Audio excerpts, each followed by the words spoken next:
Bienvenido a la clase de Geografía 2 de ISPA, clase 1, Unidad 1, Estado y Nación.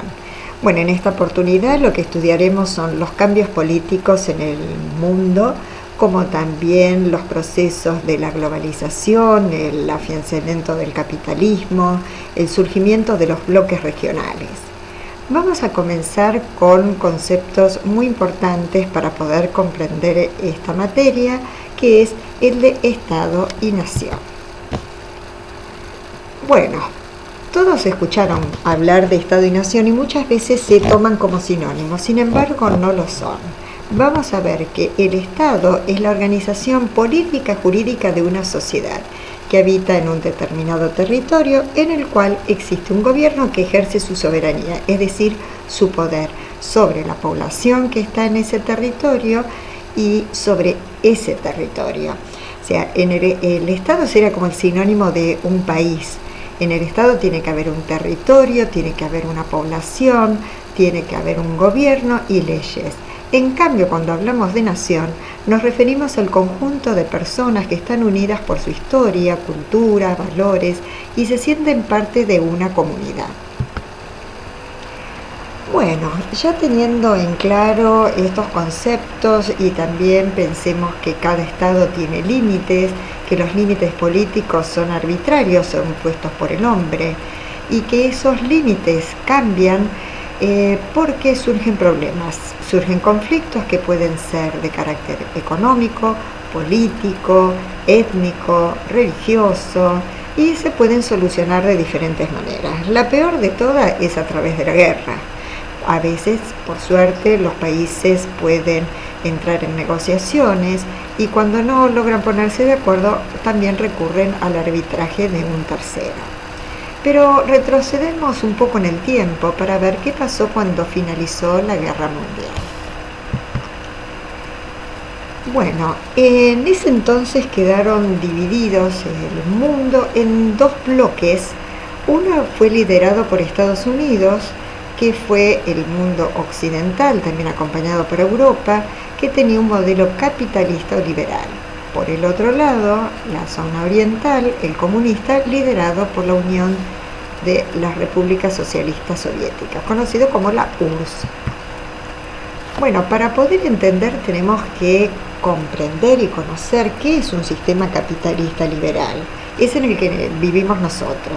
¿Cuáles son las características? Por ejemplo, hay propiedad privada de los medios de producción, o sea, serían, por ejemplo, las maquinarias en una fábrica, la libre empresa, la producción y los precios se regulan por la oferta y la demanda, se busca obtener ganancias con el menor costo, sistema político democrático, se respetan las libertades individuales, el Estado interviene solo en algunos asuntos como educación, salud. Las características del sistema comunista, este fue el que se implementó en la Unión Soviética, tiene planificación centralizada de la economía. Esto significa que el Estado controla la producción, la distribución y el consumo. No hay propiedad privada, o sea que todo es del Estado. El sistema político de partido único. Se limitan las libertades y hay censura. Rechaza la idea de ganancia privada. El Estado ejerce el poder absoluto en las áreas de desarrollo social y económico y fija los salarios y los precios de mercaderías. El Estado presta todos los servicios, busca eliminar las desigualdades de clases. Bueno, entonces, así cuando finaliza la Segunda Guerra Mundial, nos encontramos con el mundo bipolar. En este mapa verán en blanco lo que sería el primer mundo, el mundo capitalista liberal, en verde lo que sería el mundo del comunismo, el segundo mundo, y el que está en un color lilita sería el tercer mundo. Estos son los países que se denominan no alineados, que no están ni de un lado ni del otro. En ese caso, la Argentina. Bueno, en este periodo que tenemos el mundo bipolar nos vamos a encontrar con la Guerra Fría. O sea, es el nombre que se le da a ese periodo desde la finalización de la Segunda Guerra Mundial hasta la disolución de la Unión Soviética. ¿Por qué la Guerra Fría? Porque se enfrentaron estas dos potencias, había una amenaza permanente de una guerra, había una carrera armamentista de carácter nuclear, pero sin embargo en ningún momento se enfrentaron con armas. Sí había espionaje y sí hubo enfrentamientos, pero en otros lugares, por ejemplo en Vietnam, en Corea, en donde estas potencias apoyaban a los gobiernos. Bueno, vamos a ver qué pasó cuando hablamos de los últimos cambios que hubo fines de la década del 80 y sobre todo principios del 90. Este panorama del mundo bipolar se va a transformar en un mundo unipolar. Como vemos, acá la bandera de Estados Unidos es la que domina el mundo. ¿Qué fue lo que pasó? En la Unión Soviética, Gorbachev fue quien comenzó a tener negociaciones con presidentes de Estados Unidos como Reagan, posteriormente Bush padre, para frenar esta carrera armamentista. Bueno, así empezaron a mejorar las relaciones y también este presidente comienza una serie de reformas en el año 85 en la Unión Soviética que se llamó la perestroika, que fueron unas reformas de carácter económico que liberaron algo del comercio. Recuerden que la economía del mundo comunista es una economía planificada que es manejada totalmente por el Estado. Bueno, aquí como que hubo una apertura. Esto se debía a que había una crisis económica. Y por otro lado, la Glasnost es un conjunto de reformas, pero de carácter político. La Unión Soviética era muy extensa y había muchas naciones en ese territorio. O sea, era un estado con muchos territorios y con muchas naciones muy diferentes unas de otras. Cuando se empiezan a hacer estas reformas, lo que ocurre es que se descentraliza el poder político, o sea, como que se le da un poco más de autonomía a algunas regiones y esto hizo que esas naciones quisieran independizarse. Así vamos a tener que surgieron numerosas guerras, enfrentamientos y esas naciones van a ir separándose, se van a ir liberando y así, bueno, tenemos por ejemplo la caída del muro de Berlín. Porque ¿qué había pasado? Cuando finalizó la Segunda Guerra Mundial, Alemania quedó dividida en cuatro. Las potencias como Francia, Estados Unidos, Inglaterra y la Unión Soviética quedaron a cargo de su administración. Pero eran tres de carácter liberal capitalista y un sector que era controlado por la Unión Soviética, que era comunista. Entonces, la economía era mejor del lado occidental, lo que causó que muchos alemanes de la zona comunista se fueran hacia la zona capitalista. Por eso fue que se creó el muro de Berlín, para impedir que los alemanes pasen de la Alemania comunista hacia la capitalista. Bueno, sin embargo, a raíz de este debilitamiento de la Unión Soviética, esto permitió que se derribara el muro de Berlín y así quedara unificada Alemania. Con respecto a la Unión Soviética, de lo que era la Unión Soviética se van a desprender 15 países que van a formar el SEI, que eran este conjunto de países independientes, y va a quedar Rusia por separado. En el mapa lo vemos, es el territorio más grande. Y así, con la disolución de la Unión Soviética, surge el mundo unipolar. Queda Estados Unidos como único líder y con el modelo capitalista como hegemónico en todo el mundo. Pero bueno, sin embargo, a medida que fueron pasando los años, calculen que esto fue en la década del 90, a medida que llegamos al 2000 y seguimos avanzando, aparecen otras potencias, como por ejemplo, Rusia va a ser una, China, Japón, Alemania, India. Entonces, lo que hoy denominamos el mundo multipolar, o sea, hay más de una potencia. También hubo otros cambios importantes, por ejemplo, ustedes recordarán Yugoslavia. Yugoslavia fue un país que se dibujó todo lo que serían los límites, aquellos que ganaron la Segunda Guerra Mundial, pero en este país quedaron eslovenos, croatas, bosnios, serbios, que eran de naciones diferentes y que realmente no tenían mucha simpatía unos con otros, con lo cual se desencadenó una guerra. Fue terrible esa guerra en la década del 90 y aparecen nuevos estados, que aquí los vemos: Eslovenia, Croacia, Bosnia, Serbia, etc. En África también hubo procesos, algunos muy violentos, hubo enfrentamientos de etnias. Por ejemplo, en Ruanda hubo un genocidio terrible, donde trataron de terminar con los Tutsi. Bueno, aquí vemos el mapa de Namibia, que surge de poder independizarse de Sudáfrica. En Asia también hubo conflictos muy grandes. Bueno, todos sabemos que todavía sigue una zona como muy caliente, la zona de Israel, Palestina, Irak, Irán, son zonas donde hay conflictos permanentes. Y recuerden que esto ocurre por problemas étnicos, cuestiones económicas, religiosas, etc. Y aquí tenemos el mundo multipolar, podemos ver algunos de los países.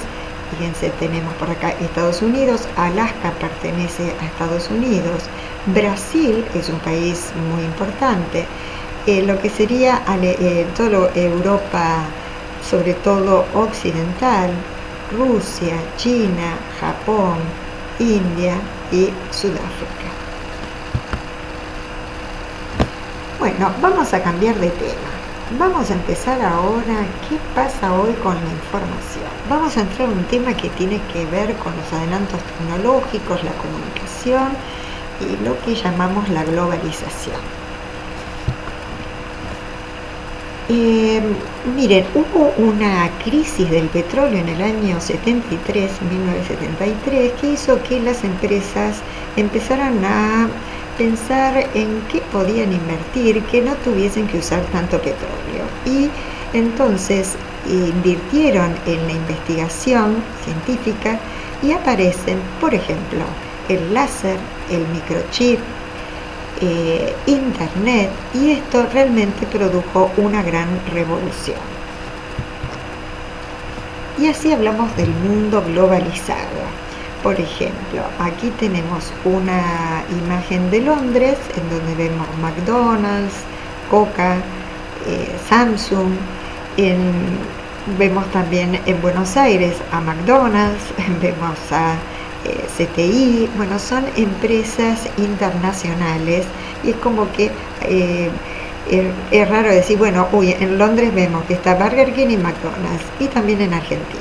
Bueno, es esto de las multinacionales y el mundo globalizado. Acá en esta imagen tenemos en chino McDonald's, tenemos la revista Time, que es estadounidense, haciendo yoga, que es de carácter oriental. El sushi, que es japonés, bueno, aquí en la Argentina.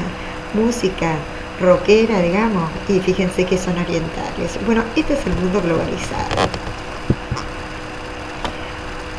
Podemos definir a la globalización como a la interrelación entre diferentes puntos del planeta en tiempo real y sin limitaciones físicas, gracias a los avances tecnológicos en telecomunicaciones y microelectrónica.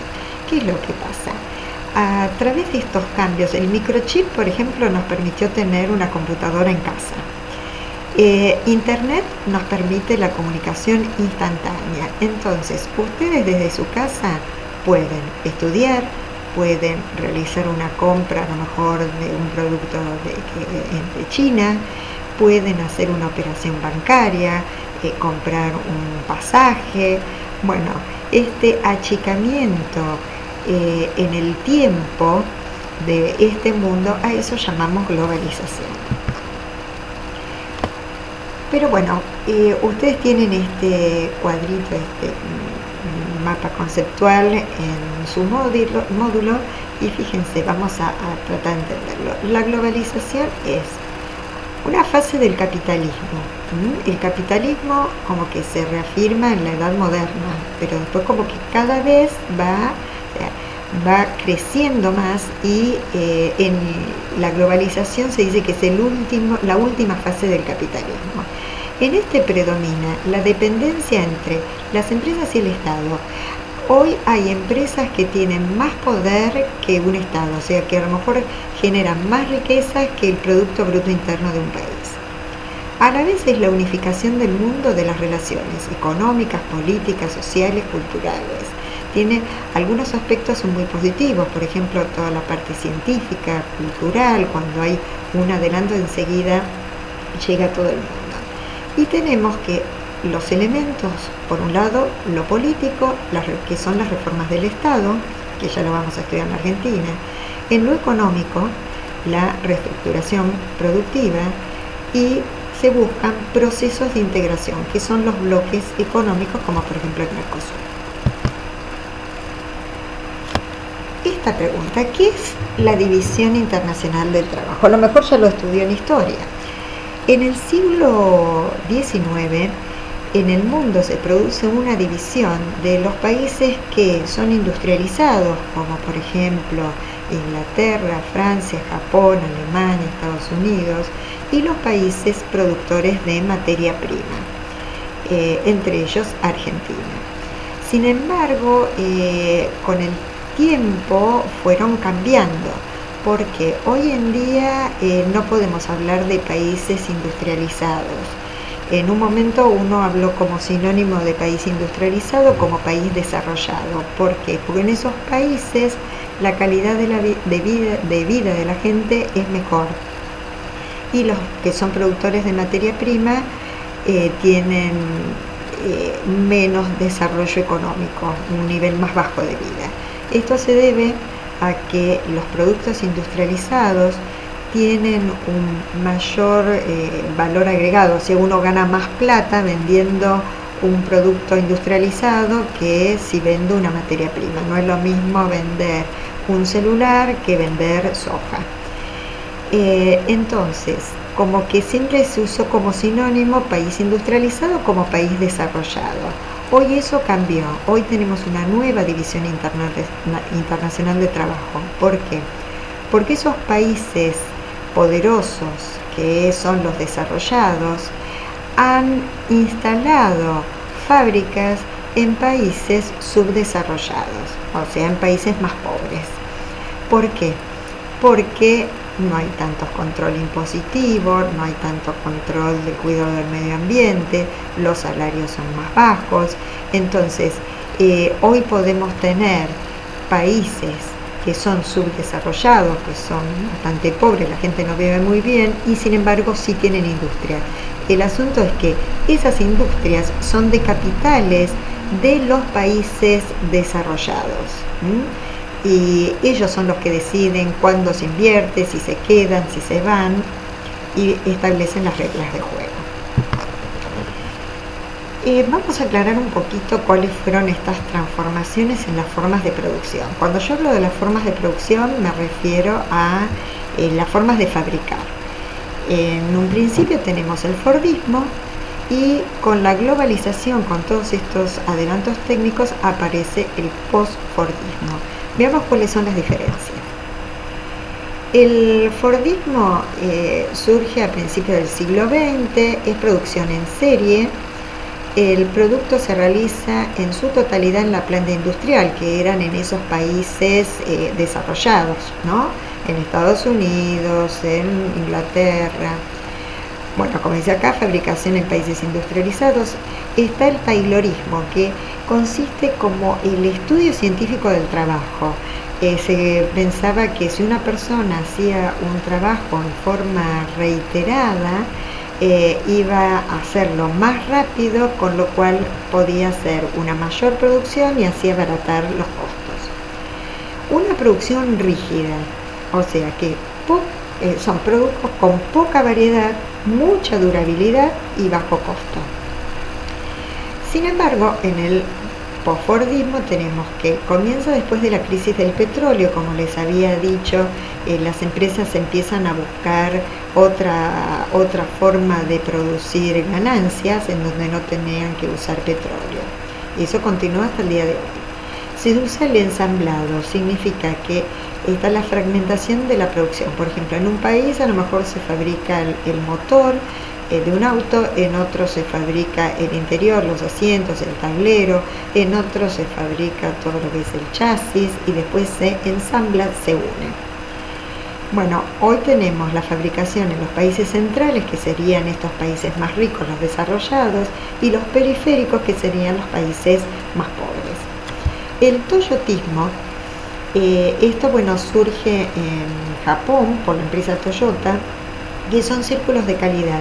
Lo que hacía esta empresa es reuniones periódicas en la cual asistían personal de distintas jerarquías, desde podría ser el gerente general hasta el obrero del escalafón más bajo, porque cada uno daba su punto de vista y así se podía mejorar las formas de producción. Esto sigue existiendo. La producción pasó de rígida a flexible. Esto significa mucha variedad, gran calidad, y poca durabilidad del producto. Si ustedes piensan, si hay alguno que tiene unos cuantos años, por ejemplo, yo me acuerdo, en mi casa había una heladera y durante muchísimos años se usó la misma heladera. Lo mismo pasaba con el televisor, con los autos. Hoy no es así.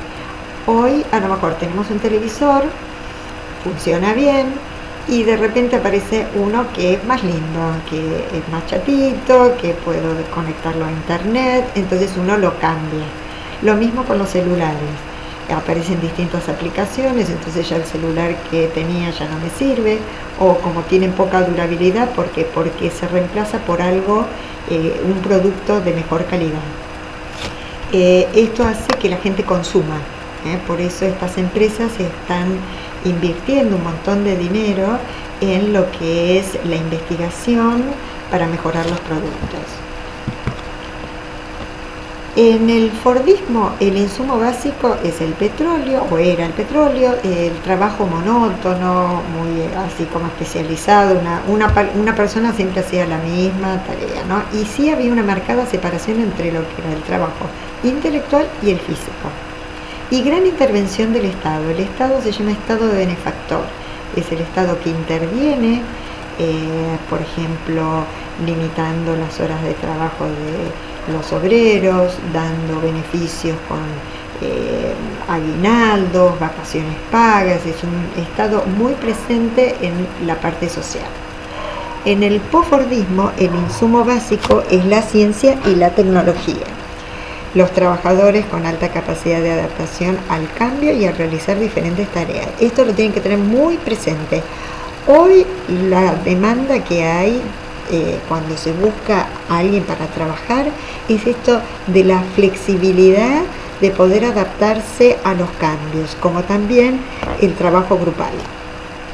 Trabajo polarizado, como que hay dos extremos, gente que no necesita capacitación y gente sumamente capacitada, por ejemplo, no solamente con un título profesional, sino con posgrados. Poca intervención del Estado. En la globalización vemos que aparece el modelo neoliberal, donde el Estado se achica. Y las tecnópolis, que son aquellas ciudades donde hay industrias y universidades y que trabajan en formas conjuntas, por ejemplo en Chicago. Pasamos ahora a la integración regional. Bueno, con la globalización, con este modelo que tenemos y con el liderazgo de Estados Unidos, que era el capitalismo liberal, cada vez la competencia económica es mayor. Con lo cual muchos países deciden unirse, generalmente por cercanía, para afianzar las relaciones comerciales y poder competir más fácilmente con otros. Tenemos de los más conocidos, por ejemplo, la Unión Europea. Ustedes ya lo deben conocer, y bueno, en este momento con el problema del Brexit, qué hace Inglaterra, si sale o no. La Unión Europea comenzó ya hace muchos años, primero con la libre circulación de mercaderías, de personas, y sabemos que lo más avanzado ha sido tener el euro, o sea, una moneda única, y el pasaporte también europeo. El NAFTA, o el Tratado de Libre Comercio de América del Norte, está conformado por Canadá, Estados Unidos y México. Acá, bueno, hay una asimetría porque tenemos dos países desarrollados, poderosos, y México que no. Así que, bueno, algunos se benefician y otros no. Lo mismo también ha pasado con la Unión Europea. Hay países que se han beneficiado y otros que se perjudicaron. El ALCA es el Área de Libre Comercio de las Américas. Argentina, como Brasil, por ejemplo, están en contra porque son países que tienen industria. Entonces, para los países que tienen una industria pero no muy poderosa, no les conviene el libre comercio porque no pueden competir con las industrias como puede ser la estadounidense. Y el Mercosur, que ha surgido, comenzó en la época del gobierno de Alfonsín, o sea, nosotros teníamos una política de confrontación con Brasil, y en el gobierno de Alfonsín se busca revertir esto y tener una política de cooperación en ciencia, en tecnología, en energía nuclear, pero con fines pacíficos. Y bueno, así empiezan estos dos países, pero luego se firma el Tratado de Asunción y se van a incorporar Paraguay, Uruguay, más tarde, bueno, Venezuela, que hoy sí están con problemas, sabemos, por el conflicto, el problema interno de carácter político. Veamos ahora la Argentina y la globalización. ¿Qué pasó? Ubiquémonos en la década del 90 y tenemos que en esta globalización hay elementos que son la reforma del Estado, la reestructuración productiva y los procesos de regionalización e integración. Vamos a comenzar con las reformas del Estado. Incluyó apertura de la economía nacional hacia el exterior, o sea, el liberalismo, eliminar barreras aduaneras o bajar muchos los aranceles de importación. Bueno, esto, recuerden, fue en la década del 90. Aparte, pero nosotros tuvimos la ley de convertibilidad, que era $1, $1. Y bueno, como resultado de esto tuvimos una balanza comercial negativa porque era más lo que importábamos que lo que exportábamos. Así que saldo en rojo. Las privatizaciones de las empresas públicas. Recuerden que cuando hablamos del sistema capitalista liberal, el Estado interviene lo menos posible. Entonces nosotros teníamos un Estado, como el Estado de Bienestar, muy grande, con empresas como Entel, Obras Sanitarias, Aerolíneas Argentinas, YPF. Bueno, la política de ese momento era también un poco digitalizada por organismos internacionales. Argentina tenía una deuda externa muy importante, no la podía pagar, y Estados Unidos, que era el país hegemónico, nos pone en condiciones el famoso Fondo Monetario, y entre las tareas que tenía que hacer la Argentina era achicar el Estado. Entonces se privatizan varias empresas. Privatizar significa, no es vender, sino se daba en concesión por una determinada cantidad de años, las empresas pagaban y se quedaban con la explotación económica, como por ejemplo de YPF se le dio la explotación y comercialización. Pero esto, bueno, después se revirtió más adelante cuando apareció una crisis energética. Por otro lado, tenemos la descentralización de las funciones del Estado Nacional. ¿Qué significa? Funciones del gobierno de la nación pasan a los municipios o las provincias. Supongamos un colegio que dependía del Ministerio de la Nación, que estuviese en Jujuy o en Tierra del Fuego, los sueldos eran pagados por lo recaudado por la Nación. Al descentralizarlo, realmente las escuelas primarias pasaron a depender de los municipios, lo mismo pasó con los hospitales, o de los gobiernos provinciales. El efecto que tuvo esto fue terrible, porque justamente los lugares más pobres donde se recauda menos son los que más necesitan la escuela pública o el hospital público. Y bueno, aumentó así la brecha entre los ricos y los pobres, ¿no? Los más necesitados tuvieron menos. Con respecto a la desregulación, esto podemos decir que fue positivo porque se flexibilizó ciertas actividades comerciales y se dio como la apertura para que pasaran a manos privadas, como por ejemplo ocurrió con el correo.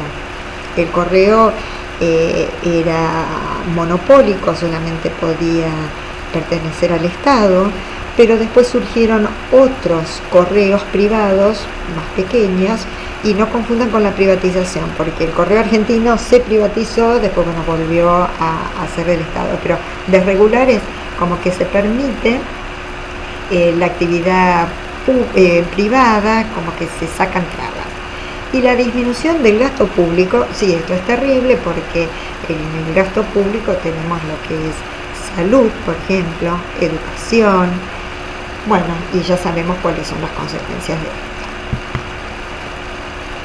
Bueno, tratemos de comprender este cuadro. Acá tenemos que las reformas del Estado presentan un nuevo modelo socioeconómico que procura desmantelar el Estado benefactor, ese Estado que estaba presente, que trataba de proteger a los más débiles, y eso lo hace por medio de privatizaciones de empresas, por ejemplo, y busca el crecimiento del capital privado.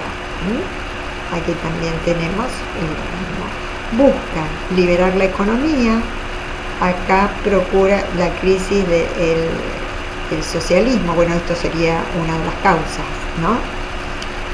Por otro lado tenemos que incluye procesos diferentes, ya hablamos de la privatización, la transferencia de responsabilidades, que sería la descentralización, la disminución del gasto público, como vimos, reducción del gasto social y también el incremento de la recaudación impositiva. Argentina es uno de los países que tiene mayor presión impositiva. Y la apertura a la economía, de la economía nacional hacia el exterior. Con respecto a la reestructuración productiva, recuerdan que era el otro punto, tenemos que esto se produce por la globalización. ¿Y qué pasa? Pierden importancia recursos naturales y mano de obra barata y abundante. Antes como que era lo más importante. Hoy la base está en la ciencia y en la técnica. Entonces se mejora la calidad del producto, se necesita personal capacitado. Esto exige modernización de la educación formal, la escuela secundaria, la universidad. Y tenemos por otro lado la capacitación que dan las mismas empresas.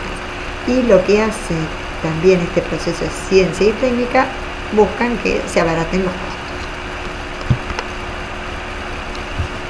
Cambiamos de tema y ya vamos casi finalizando la unidad 1.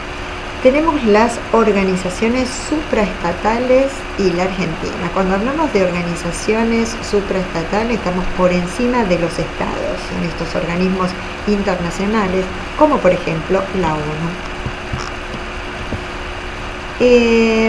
Antes de empezar con algunos de los organismos dependientes de la ONU, tenemos que decir que surgió después de la Segunda Guerra Mundial con la finalidad de mantener la paz en el mundo, tratar de resolver los conflictos de manera pacífica. Pero bueno, dentro de la ONU aparecen distintas organizaciones, y esto seguramente ustedes lo conocen, como el Fondo de las Naciones Unidas para la Infancia, que es UNICEF,